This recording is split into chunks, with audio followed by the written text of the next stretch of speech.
We look like that the modern race of people, were genetically engineered by this superhuman race of aliens that came from other planets. and that we look like them.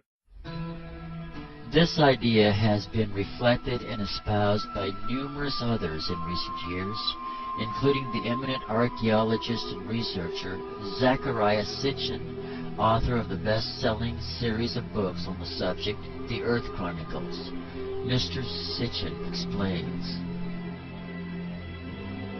You can see here her features a little damaged. Her divinity was marked by the pair of horns that she had. She held a jar with the water of life, and she was surrounded as a decoration, but perhaps also symbolically, with the symbol that some refer to as... He further states the entwined snakes are actually symbolic of the DNA molecule. Dr. Sitchin later concludes the records of the Bible teach a condensed version of the same general story of this Anunnaki race coming down from above and genetically engineering us, creating us in their image as a hybrid slave peoples to work and labor on their behalf. These beings, according to Sitchin's work, are the source of man's ideas of the gods and goddesses. But is this really true? Is the biblical account a mere condensed version of the same story as recorded on the Sumerian cuneiform seals? Or, in reality, does the Bible tell a different story and give us a different origin as well as a different reason to explain these heavenly visitations? What does the Bible have to say? In Genesis chapter 6, in the first few verses, we read that the sons of God saw the daughters of men and that they actually married them. And we also read a little further on that they produced children by them.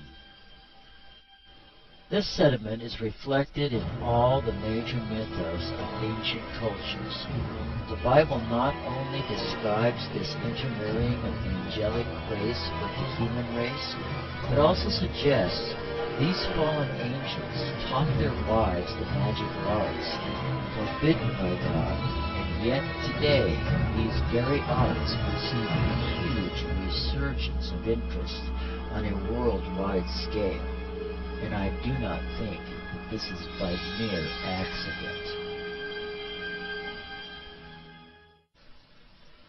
It is obvious the histories of the Sumerians and other ancient cultures, including the Mayans, Incans, the Gita's of India, and numerous others, tell this similar tale of those who from the heavens came down.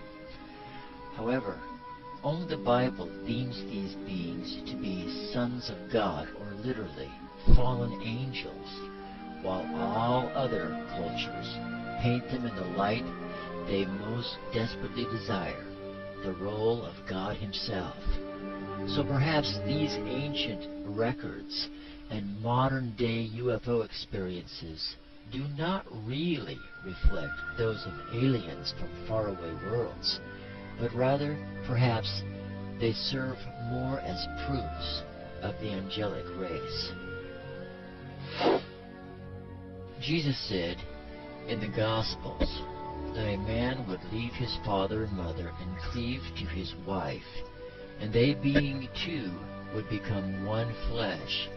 Most biblical scholars believe this to be the sexual union. But it is not the sexual union where a man becomes one flesh with his wife, but rather the resulting conception. So too, when Jesus refers to one flesh as marriage, He is likewise speaking of this physical fusion of the two gene pools. The fallen angels, those who came down from above, did take wives of all they chose, and they further applied genetic technologies with the women or upon the women to produce their amazing hybrid progeny. These offsprings were known as the Nephilim, and it was because of this corruption of man's gene pool that God destroyed all flesh from the face of the earth. He opened up the windows of heaven and smote the earth, causing the great deep to burst forth in one day. This resulted in the global worldwide flood. But Noah and his family found favor in the Lord, and God spared Noah and his family for one reason only, because his line was the only human line left free of this demonic genetic manipulation and production of these fallen angels' hybrid seeds. Though the angels of God are very beautiful, Satan, one of the most beautiful angels at one time in heaven, and his minions have fallen from their first estate. And in spite of the claims of many, they look nothing like us. The Anunnaki did not come down from the heavens and genetically manipulate us to look like them. What they were attempting to do was to genetically manipulate themselves to look like us. This produced giants in the land and many hybrids with mutations with 6 digits on each hand. When God flooded the world, he destroyed these hybrids of humans and angels, but the angels themselves remain and have made many attempts to again enter into the human population and reintroduce this hybrid race. How is it that the angels could come down and intermingle with humans when they are spiritual beings? Well, we are also spiritual beings, but whereas man was created to live in a physical body, angels are created just a little higher than we. The angelic race, both good and evil, were created to have the ability to move back and forth between the spiritual and physical realms.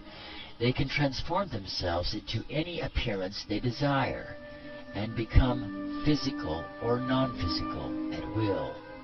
In the 18th chapter of Genesis, God appeared to Abraham in the form of 3 men or angels, and these angels ate with Abraham.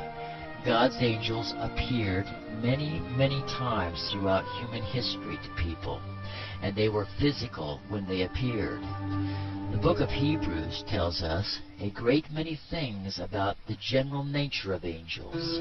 In Hebrews chapter 1, verses 13 and 14, it says, "But to which of the angels did God say at any time, 'Sit at my right hand until I make thine enemy thy footstool'?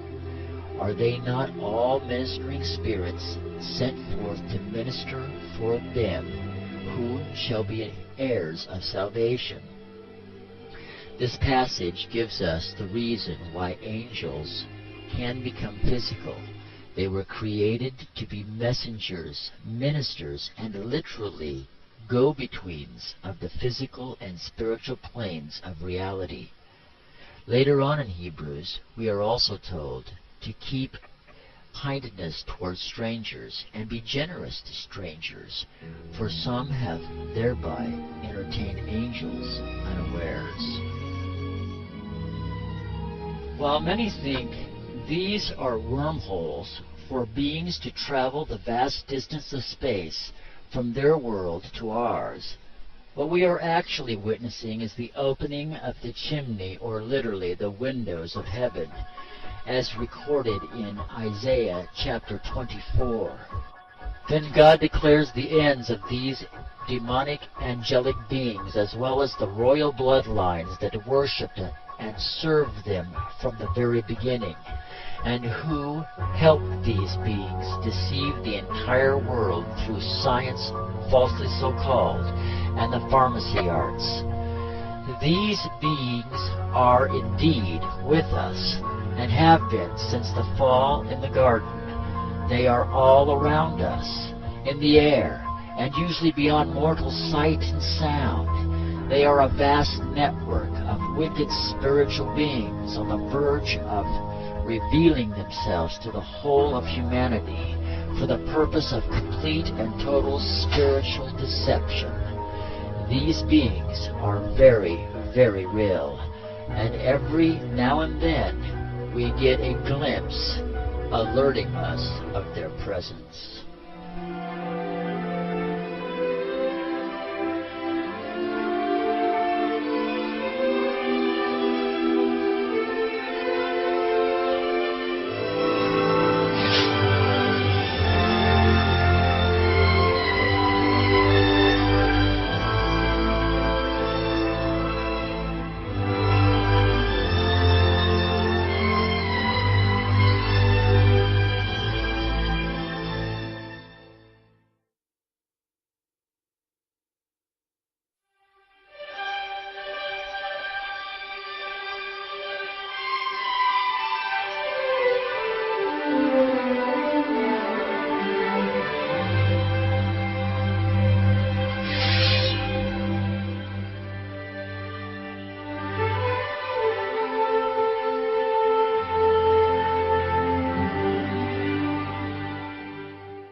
Famine, violence, and war have always been with us. But something happened in Noah's day that was unique for his time. And this something was the infiltration of these angelic beings into the human race. Since the year 2000, there has been a 300-fold increase, both in the reports of UFO sightings as well as abduction accounts worldwide. Indeed, from the cameras of NASA to the ordinary person, in the last 7 years we have captured the most unbelievable photos and footage of these things than ever before. For certain, paranormal experiences in all categories appear to be more